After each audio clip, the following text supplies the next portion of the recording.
오늘 우리에게 주신 하나님의 말씀은 창세기 26장 12절부터 25절까지 말씀입니다. 창세기 26장 12절부터 25절까지 말씀을 저와 여러분이 한 절씩 교대로 읽도록 하겠습니다. 이삭이 그 땅에서 농사하여 그 해에 100배나 얻었고 여호와께서 복을 주심으로 그 사람이 창대하고 왕성하여 마침내 거부가 되어 양과 소가 떼를 이루고 종이 심이 많으므로 블레셋 사람이 그를 시기하여 그 아버지 아브라함 때에 그 아버지의 종들이 판 모든 우물을 막고 흙으로 메웠더라. 아비멜렉이 이삭에게 이르되 네가 우리보다 크기에 강성한즉 우리를 떠나라. 이삭이 그곳을 떠나 그랄 골짜기에 장막을 치고 거기 거류하며 그 아버지 아브라함 때 팠던 우물들을 다시 팠으니 이는 아브라함이 죽은 후에 블레셋 사람이 그 우물들을 메웠음이라. 이삭이 그 우물들의 이름을 그의 아버지가 부르던 이름으로 불렀더라. 이삭의 종들이 골짜기를 파서 샘 근원을 얻었더니 그랄 목자들이 이삭의 목자와 다투어 이르되 이 물은 우리의 것이라 하매 이삭이 그 다툼으로 말미암아 그 우물 이름을 에색이라 하였으며 또 다른 우물을 팠더니 그들이 또 다툼으로 그 이름을 신나라 하였으며 이삭이 거기서 옮겨 다른 우물을 팠더니 그들이 다투지 아니하였으므로 그 이름을 르호봇이라 하여 이르되 이제는 여호와께서 우리를 위하여 넓게 하셨으니 이 땅에서 우리가 번성하리로다 하였더라. 이삭이 거기서부터 브엘세바로 올라갔더니 그 밤에 여호와께서 그에게 나타나 이르시되 나는 네 아버지 아브라함의 하나님이니 두려워하지 말라. 내 종 아브라함을 위하여 내가 너와 함께 있어 네게 복을 주어 네 자손이 번성하게 하리라 하신지라. 이삭이 그곳에 제단을 쌓고 여호와의 이름을 부르며 거기 장막을 쳤더니 이삭의 종들이 거기서도 우물을 팠더라. 아멘. 어제 본문에서 우리는 흉년을 피해서 약속의 땅을 떠나 애굽으로 피난 가던 이삭이 중간에 하나님의 개입으로 멈추어 서는 것을 보았습니다. 우리도 참 이삭처럼 믿음의 사람이면서도 세상에서 현실적인 어려움이 닥치면 그냥 기도해 보기도 전에 약속의 땅을 떠나서 좀 세상적으로 살 길을 모색하려고 합니다. 그런데 아버지 아브라함도 그 비슷한 선택을 했다가 도망간 곳에서 많은 고생을 하고 다시 약속의 땅으로 컴백하게 되죠. 이삭도 그 전철을 밟기 전에 하나님께서 중간 지점인 그랄 땅에서 멈춰 세우신 것입니다. 그리고 약속의 땅에 계속 머무르라고 하시며 그 땅에서 있을 때 하나님이 주실 비전을 다시 상기시켜 주셨습니다. 그래서 이삭은 애굽으로 가지 않습니다. 그렇지만 그렇다고 또 약속의 땅으로 돌아오지도 않습니다. 그 그랄 땅에 그냥 멈춰서 있었죠. 이런 식으로 많은 크리스천들도 앞으로 나가지도 않고 뒤로 돌아가지도 않는, 세상적으로 완전히 가지도 않지만 또 하나님께 온전히 헌신하지도 않는 좀 영적인 회색지대의 그런 불안한 불순종한 순종을 합니다. 그런데 그렇게 살면 또 결코 인생이 편해지지를 않습니다. 이삭은 그랄 땅에서 자기 아내가 누이라고 거짓말을 했다가 다시 큰 낭패를 당합니다. 하나님의 은혜로 또 그 땅의 권력자 아비멜렉이 개입해서 도움을 받게 되지만 아비멜렉한테 한 소리 듣습니다. 왜 우리한테 거짓말을 해서 이런 문제를 만드느냐. 참 하나님의 사람이 하나님 안 믿는 세상 사람한테 이렇게 좀 똑바로 살라고 한 소리 듣는 거 부끄러운 일이죠. 믿음의 조상 아브라함의 아들 이삭도 처음 자기의 믿음의 여정을 시작할 때는 이렇게 연약하고 부족했습니다.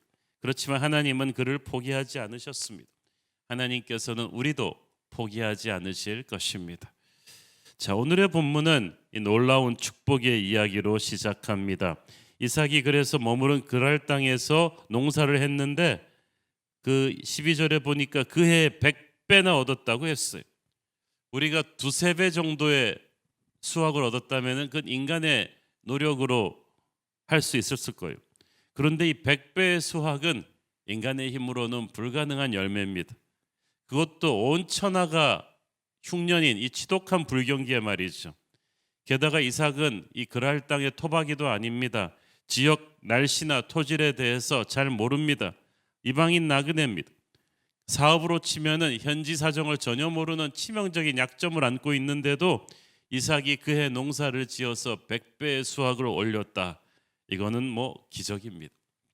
이 본문을 보면서 저는 이렇게 기도했어요. 하나님, 지금 코로나로 인해 극심한 경제적인 어려움 속에 처해 있는 우리 성도들에게도 하고 있는 일에 100배의 축복을 주시옵소서. 다들 열심히들 사시지만 뭐 혼자 열심히 한다고 되는 것이 아니니까 하나님의 특별한 은혜가 필요합니다. 이삭이 약속의 땅의 흉년을 피해서 피난 가는 중에 그랄에 정착했습니다. 아내를 누이 동생이라고 거짓말했다가 낭패를 보고 아비멜렉을 비롯한 주변 사람들한테 그 안 좋은 인상을 심었습니다. 그래서 안 그래도 이방인 나그네 생활 서러운데 눈치밥을 먹고 있어요. 그렇게 힘든 형편에서 농사를 지었는데 이것이 100배의 축복을 받은 거야. 참 희한해요. 우리가 힘들고 어려울 때도 하나님의 일을 이렇게 계속하고 있으면 하나님께서 복을 주세요. 여기서 우리가 주목해야 될 말씀은 여호와께서 복을 주셨다는 거죠. 이삭은 악착같이 돈을 번 그런 무시무시한 장사꾼이 아니었습니다. 좀 어정쩡한 사람이었는데 하나님이 주신 복을 그냥 선물로 받았어요. 그도 새 환경에서 적응하기 위해 열심히 뛰었겠죠. 그러나 그것만 가지고 어떻게 이 기적 같은 성공을 설명할 수가 있습니까? 인생에서 뭐 열심히 한다고 다 되던가요? 어떤 사람은 참 돈 벌기 위해서 수단 방법 안 가립니다. 뭐 남에게 피해를 주면서까지, 그리고 막 자기 건강 상하면서까지 열심히 돈 벌려고 하는데 그렇다고 돈이 잘 벌리는 것도 아니에요. 번다고 해도 어느 순간에 또 다 잃고 인생의 패배자로 전락하기도 합니다. 어떤 사람은 처세술도 능란하고 세상 돌아가는 흐름도 아주 뛰어나고 읽는 능력도 뛰어나고 돈 계산도 잘하고 요령도 좋고 실력도 있습니다. 반드시 성공할 것만 같은데 막상 해보면 또 안 돼서 나자빠지기도 해요. 사업이란 게 그렇게 힘듭니다. 농사라는 게 그렇게 힘듭니다. 그런데 이삭은 어리숙하고 이렇게 요령이 좋은 인간 같지도 않고 마음도 약한데 여호와께서 복을 주시니까 100배나 되는 수확을 거둡니다. 남들이 다 불경기라고 하는 지독한 흉년 가운데서도 이삭의 농사만 잘 된 거예요. 그런데 이삭의 이 기적 같은 성공을 또 다른 어려움을 가져옵니다. 14절을 보십시오. 양과 소가 떼를 이루고 종이 심이 많음으로 블레셋 사람이 그를 축복하고, 아니죠, 시기했다 그랬죠. 여러분, 사촌이 땅 사면 배가 아프다는 것은 만고의 진리죠. 성공은 언제나 시기와 질투를 불러일으킵니다. 그러니까 어디 가서 자기 성공 자랑하지 마세요. 다 속으로 욕하면서 듣고 있잖아요. 내가 성공했을 때 나를 진심으로 축하해 주는 사람 거의 없어요. 뒤에서 시기하고 질투하는 사람들이 훨씬 많습니다. 아니, 그 땅에서 평생 농사하고 목축하며 살아온 블레셋 사람들도 흉년을 맞아서 수확이 전년에 반의 반도 안 되는데 다들 고생하는데 말이죠. 아니, 어디서 굴러온지도 모르는 이 나그네 이삭은 오자마자 농사나 목축이 너무 잘 돼서 순식간에 자기들보다 100배 부자가 되어버렸어. 뭐 한두 배 부자가 돼도 약이 오를 텐데 이 토박이 블레셋 사람들이 얼마나 약이 올랐겠어. 15절에 보니까 이 사람들이 얼마나 화가 났냐 하면은 그 아버지 아브라함 때에 그 아버지의 종들이 판 모든 우물을 막고 흙으로 메웠더라. 오래전 아브라함도 이곳에 살았었는데 그때 아마 파놓은 우물들을 중심으로 이삭도 자리를 잡고 있었나 보죠. 왜냐하면 이 아비가 판 우물은 아마 자식에게도 소유권이 있나 봐요. 그런데 이삭의 성공을 질투한 블레셋 사람들이 그 우물들을 다 흙으로 메워버린 거죠. 우물에서 흙으로 메워지면은 이렇게 가축들이 이 물을 먹고 또 농사도 그걸 통해서 해야 되는데 목축업도 농사도 할 수 없게 돼버리는 거예요. 굉장히 악한 일을 한 거죠. 그 당시 팔레스타인 땅의 우물은 한국은 그냥 한 몇 미터만 파고 들어가도 이렇게 물이 지하수 물이 터질 수가 있지만 거기는 땅 속으로 수십 미터를 파고 들어가야 이 수맥을 찾는데 그것도 정확하게 파야지 수맥을 건드리지 못하면은 완전히 헛물 켜는 거죠. 그래서 이 유목민들한테는 우물이 보물단지 같은 거였어. 평생에 한두 개 팔 수 있으면 기적 같은 일이고 일단 파면 그것이 마을의 중심지가 됩니다. 그래서 우물을 소지한 사람만이 그 동네 유지가 될 수가 있죠. 엄청난 노동과 정성과 운이 따라 얻어지는 우물인데 그 우물 하나 차지하기 위해서 부족들끼리 전쟁도 불사합니다. 그런데 아브라함 때부터 그렇게 어렵게 파놓은 우물들을 블레셋 사람들이 와서 그냥 흙으로 메꿔버렸어요. 이거는 차려놓은 음식에다 침 뱉는 것보다 더한 행위였죠. 이삭의 진중에는요, 아버지 아브라함 때부터 길러온 수백 명의 훈련된 사병들이 있습니다. 이삭이 좀 성미 있는 사람 같으면 전쟁을 불사할 수도 있는 일이었죠. 그런데 자기 부족 사람들이 이런 만행을 저질렀는데도 그 땅의 군주인 아비멜렉, 경찰력과 검찰력을 총동원할 수 있는 아비멜렉은 말리기는커녕 16절을 보세요. 오히려 이삭을 불러서 한다는 말이 네가 우리보다 크게 강성한즉 우리를 떠나라. 그 자기 백성들의 만행에 대해서 사과는 전혀 없고, 야 그러게 네가 왜 이렇게 성공하냐? 충분히 그럴 만하지 않느냐? 남의 땅에 와서 이렇게 100배씩 성공하면 어쩌라는 말이냐? 우리는 흉년으로 고생하는데 나그네인 너 혼자 거부가 되었으니 우리 모두가 마음이 힘들다. 너는 존재 자체가 부담이니까 이 땅을 좀 떠나줬으면 좋겠다. 참 이래저래 이민자의 삶, 나그네의 삶은 서럽습니다. 자, 그런데 이삭이 기가 막히게 아비멜렉이나 블레셋 사람들과 싸우지를 않아요. 항의나 불평이 없어요. 원망 한마디 안 합니다. 그리고 그냥 떠나요 진짜로. 우리는 여기서 이삭이 정말 하나님의 사람이라는 것을 알 수 있죠. 시편 37편 1절 4절을 보십시오. 악을 행하는 자들 때문에 불평하지 말며 불의를 행하는 자들을 시기하지 말지어다. 그들은 풀과 같이 속히 배임을 당할 것이며 푸른 채소같이 쇠잔할 것임이로다. 여호와를 의뢰하고 선을 행하라. 땅에 머무는 동안 그의 성실을 먹을거리로 삼을지어다. 또 여호와를 기뻐하라. 그가 네 마음의 소원을 네게 이루어 주시리로다. 희한하죠? 하나님의 사람이 원망하고 불평하지 않는다면, 자기를 질투해서 자신에게 악을 행하고 손해를 끼치고 모함하는 사람들에게 보복하지 않는다면 하나님께서 이런 복을 주시겠다는 거예요. 우리가 같이 싸우면 그 같은 급의 사람이 돼요. 그러나 우리가 악한 자 다루는 것을 주님 손에 맡기고 하나님의 길을 가면, 악으로 갚지 말고 선으로 악을 이기면 하나님의 역사가 일어날 거라는 거죠. 정작 마음의 소원을 이루는 건 이삭이지 그 사람들이 아니에요. 여러분, 자꾸 싸워서 인생에서 자꾸 뭘 해결하려 그러지 마세요. 그 세상적인 방법이에요. 가서 민원도 넣고 고소하고 소송 걸고 플랜카드 걸고 이렇게 좀 만만치 않다는 걸 보여줘야 우리한테 함부로 못한다. 단기적으로 보면 그럴 수도 있겠지만 장기적으로 보면요, 누가 마지막에 승자가 되느냐? 하나님이 손들어주는 사람이 승자가 돼요. 이렇게 이삭한테 아무리 심술 부렸어도 그들은 이삭처럼 절대 부자 되지 못했어요. 점점 이삭이 더 커가는 하나님의 축복의 손을 막을 수가 없었어요. 놀라운 일이 벌어지죠. 원망 없이 떠나간 이삭이 빼앗긴 우물들을 다시 찾으려고 복수를 준비한다거나 아이고 내 우물 아까워라 그러면서 그 우물들을 아까워하고 그리워하며 한탄하지 않아요. 하나님의 사람은 과거를 돌아보지 않습니다. 떠나간 것, 잃어버린 것에 미련을 두지 않고 어떻게 해요? 새 우물을 다시 파요.